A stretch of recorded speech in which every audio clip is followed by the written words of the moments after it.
عسلامة، مرحبا بكم. وصفتنا اليوم كريب سالي نوتكم ولا نشهيكم. ان شاء الله تكون تعجبكم الوصفة. تابعوني على قناة كويزين مريوة. بسم الله. باش نبداو اول مرحلة. عندي هوني كعبتين عظم،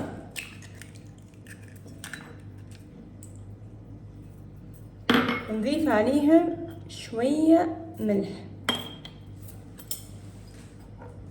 ومغرفتين ماكلة زيت نباتي،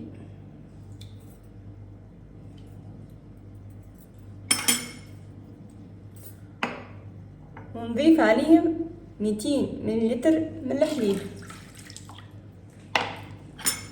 ونحركهم، ونضيف عليهم 150 جرام فرينة ونحرك.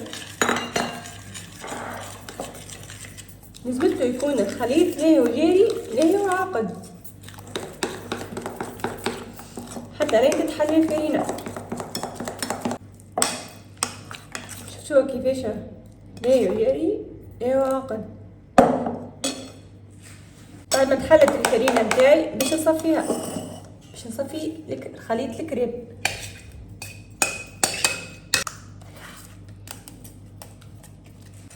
شوفوا كيفاش تو باش نتعدى المرحلة اللي من بعدها. باش نطيب الكريب نتاعنا.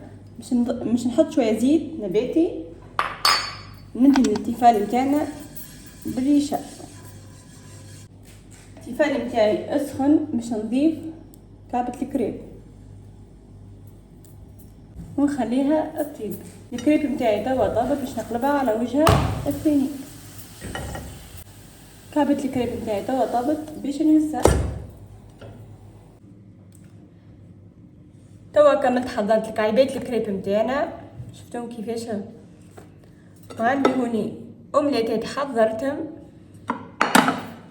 عندي هوني جامبون دو بولي وهريسه وجبن.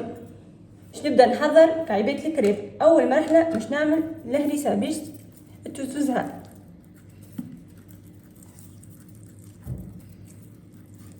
ونضيف عليهم كعبة الأومليت اللي حضرتها، ونخلي فوق منهم الجامبون متاعنا.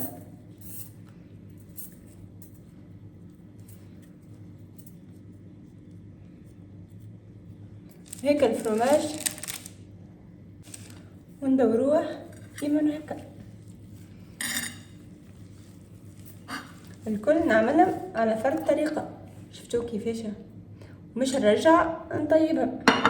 كعبيت الكريب نتاعي توا كما تحضرت باش نرجعهم يطيبوا شويه.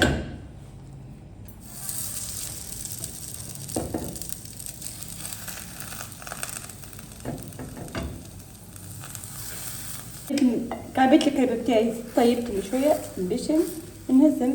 شفتوهم كيفاش؟ باش نقص كعبيت الكريب نتاعنا.